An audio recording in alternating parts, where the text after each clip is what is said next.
Hello friends, મારી ચેનલમાં તમારું સ્વાગત છે. જય ગણેશ, જય શ્રી કૃષ્ણ. આજે આપણે બનાવશું ચાટ, તે પણ શક્કરિયામાંથી. આપણે મેંદાની પૂરીમાંથી ચાટ તો ખાતા જ હોઈએ છે. આજે શક્કરિયામાંથી આપણે ચાટ બનાવશું છે. એકદમ ડિફરન્ટ અને ખૂબ જ સ્વાદિષ્ટ અને ટેસ્ટી લાગે છે. તો એકવાર જરૂરથી બનાવજો. તો ચલો બનાવીએ શક્કરિયાની ચાટ. તેની માટે જોશે શક્કરિયા. અહીં મેં 2 શક્કરિયા લીધા છે. હવે આપણે શક્કરિયાની છાલ નીકાળી લેશું. આપણે બંને શક્કરિયાને આ રીતે છાલ નીકાળવાની રહેશે. શક્કરિયાની છાલ નીકળી જાય એટલે આપણે એના રાઉન્ડમાં કટ કરી લઈશું. મેં ક્રોસમાં કટ કરેલા છે અને તેને પાણીમાં નાખી દઈશું, નહીં તો તે કાળા પડી જશે. અને તેને સારી રીતે સાફ કરી લેશું. આપણે એની થિકનેસ આટલી રાખવાની છે, એકદમ પતલા પણ નહીં અને જાડા પણ નહીં. એ રીતે આપણે શક્કરિયાને રાખવાના છે. હવે શક્કરિયાને આપણે પાણીમાં સાફ કરી લેશું. અને મેં ગેસ ઉપર પાણી ઉકળવા મૂકેલું છે અને તે ઉકળી જાય એટલે તેમાં આપણે મીઠું ઉમેરીશું. અને જે આપણે શક્કરિયા સાફ કરીને રાખેલા છે તે શક્કરિયા ઉમેરી લઈશું. આપણે બધા જ શક્કરિયાને ઉમેરી લેવાના છે.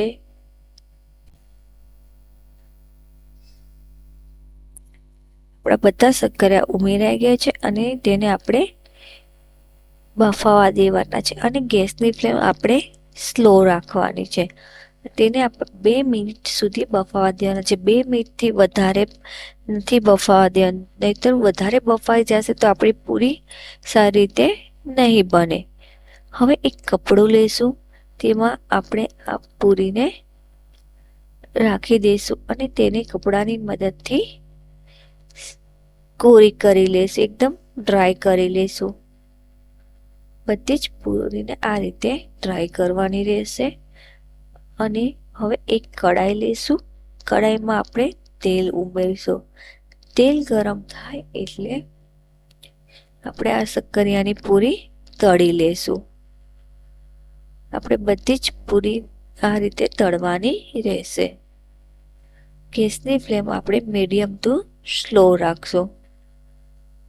જ્યાં સુધી તેનો કલર ચેન્જ થાય ત્યાં સુધી તળવાની રહેશે.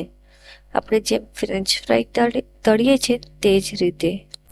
એક બાજુ શક્કરિયાની પૂરી બરાબર તળાઈ જાય એટલે આપણે તેની સાઈડ ચેન્જ કરી લઈશું, જેથી એક બાજુ વધારે તળાઈ ન જાય.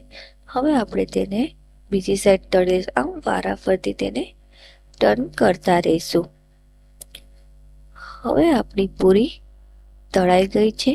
તેને એક ટીશ્યુ વાળી પ્લેટમાં નીકાળી લઈશું, જેથી બધું તેલ ઓબ્ઝર્વ થઈ જાય. આ રીતે બધી જ પૂરી તળવાની છે.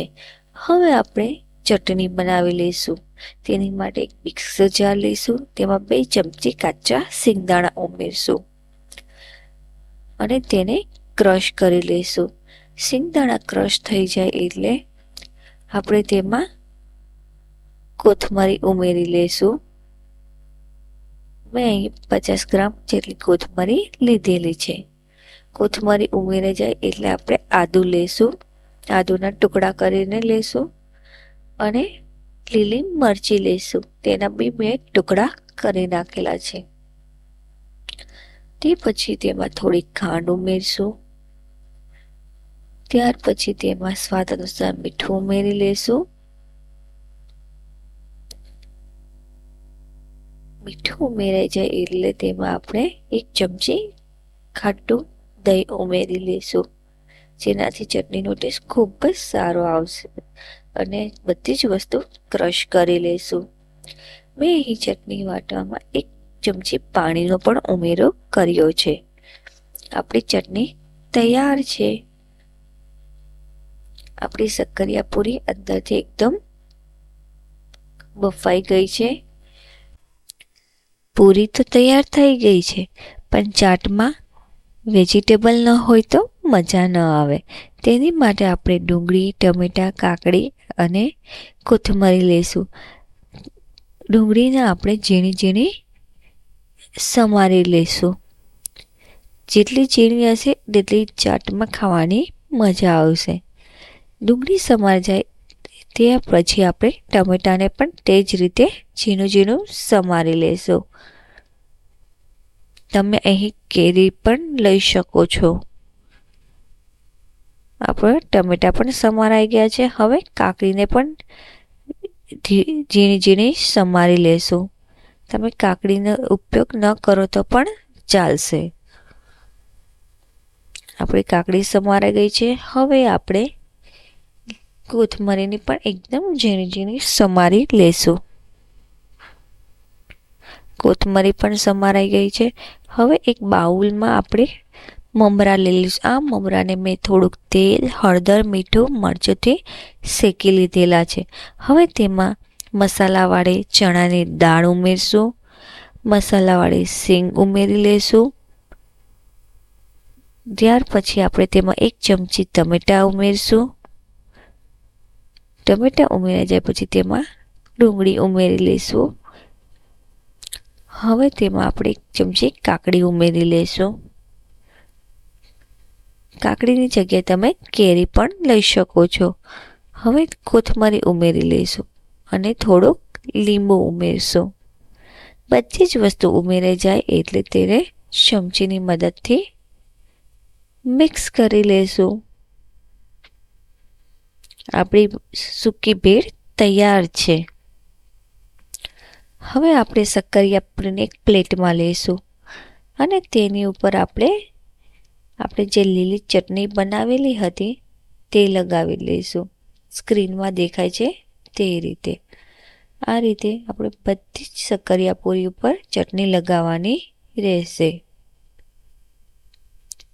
તમે વધારે તીખું ખાતા હોય તો તમે લીલી મરચીનો ચટણીમાં વધારે ઉપયોગ કરી શકો છો.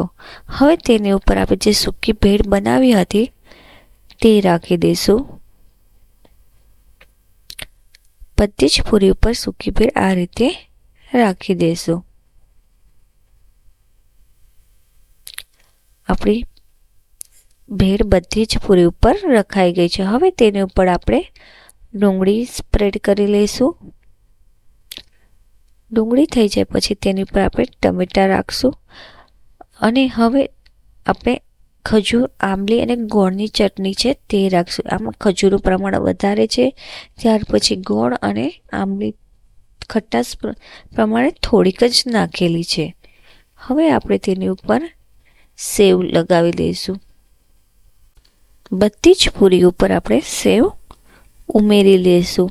તમે આની ઉપર મસાલા સિંગ પણ ઉમેરી શકો છો. લાસ્ટમાં આપણે કોથમરી ઉમેરીશું જે ઝીણી ઝીણી આપણે સમારી હતી તે. ત્યાર પછી તેની ઉપર ચાટ મસાલો ભભરાવી દઈશું. તેની વિના તો ચાટપુરીની મજા પણ ન આવે. તો ચાટ મસાલો ઉમેરીશું. તમે આમચૂર પાવડર પણ ઉમેરી શકો છો. આપણી શક્કરિયા પૂરી તૈયાર થઈ ગઈ છે અને તમે જરૂરથી એકવાર બનાવજો. ખૂબ જ ભાવશે. જો તમને રેસીપી ગમી હોય તો લાઈક, શેર અને સબસ્ક્રાઈબ કરજો. Thank you.